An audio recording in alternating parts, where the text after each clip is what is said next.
প্রতিদিনই কোনো না কোনো বিপদের সম্মুখীন হতো তারা। মাথাটা আলাদা করতে গেল, অমনি তান্ত্রিকের কথায় রাজি হয়ে গেল। মাহিন খুব গরিব ছেলে ছিল।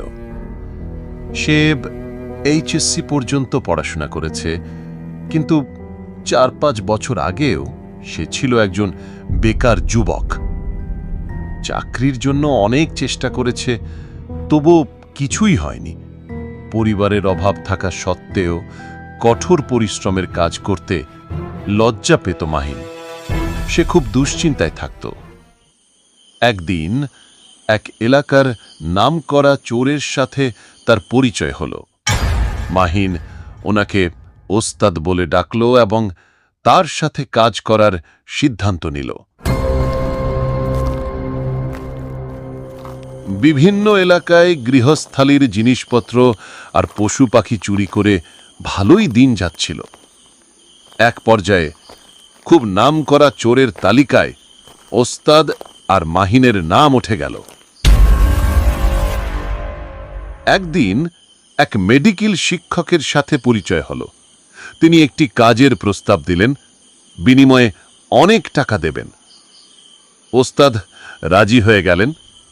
কাজটি ছিল কবর খুঁড়ে পুরাতন কঙ্কাল এনে মেডিকেলে পৌঁছে দেওয়া।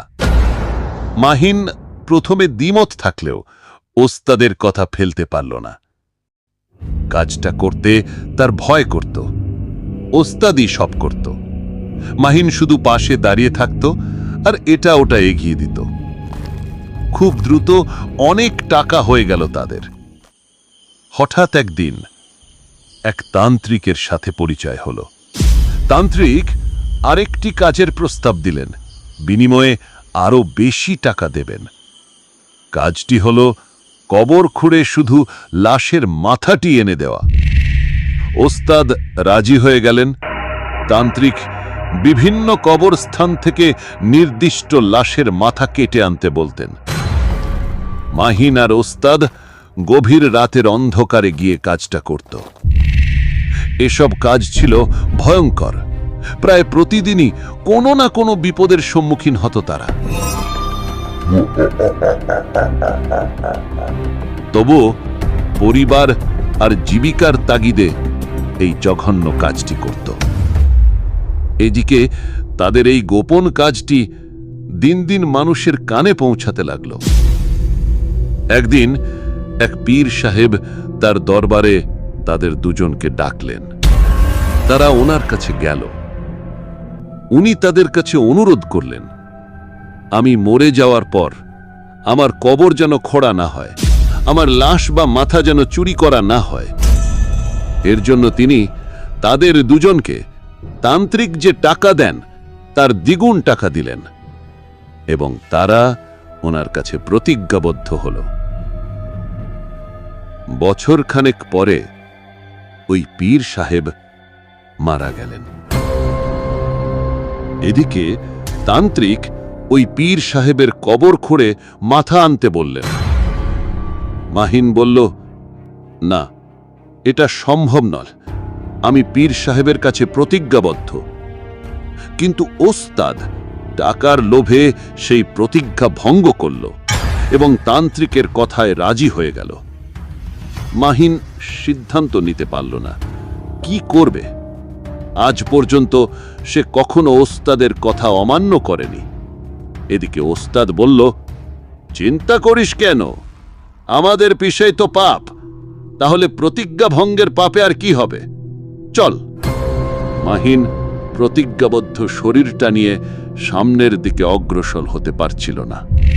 তবুও ওই পীর সাহেবের কবরস্থানে গেল।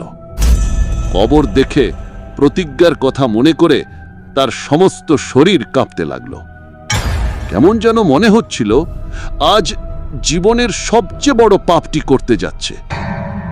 মাহিন কম্পিত স্বরে বলল, ওস্তাদ, এই কবরে আমি হাত দিতে পারবো না, আমি আপনার পাশে আছি, আপনি কাজটা করুন।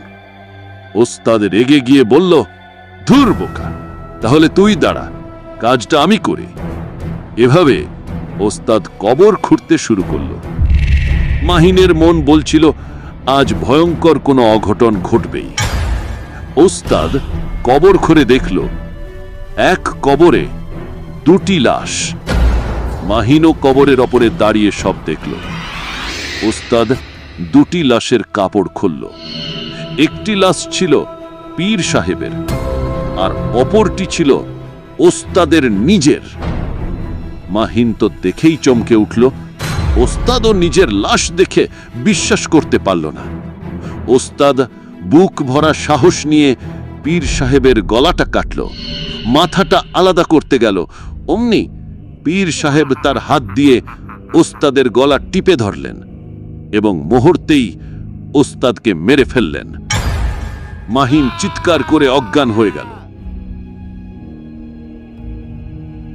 চোখ খুলে দেখে গ্রামের লোকজন তার চারপাশে দাঁড়িয়ে আছে। তারা প্রশ্ন করল, তুমি এখানে কেন? তোমার কি হয়েছিল? মাহিন সবার সামনে সত্য কথা বলে দিল। কিন্তু পীর সাহেবের কবর আগের মতোই অক্ষত। গত রাতে যে কবর খোঁড়া হয়েছিল তার কোনো চিহ্ন নেই। মাহিনের কথা কেউ বিশ্বাস করল না। সবাই তাকে পাগল বলল। তবুও সে বারবার সবাইকে বোঝাতে লাগল। দুজন বিষয়টি সিরিয়াসলি নিল এবং কবর খোঁড়ার সিদ্ধান্ত নিল। পরবর্তীতে কবর খুলে দেখা গেল কাহিনী সত্য।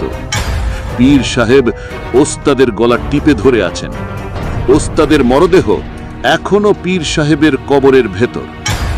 গ্রামের লোকজন চেষ্টা করল ওস্তাদের গলা থেকে পীরের হাত ছাড়াতে, কিন্তু সম্ভব হলো না।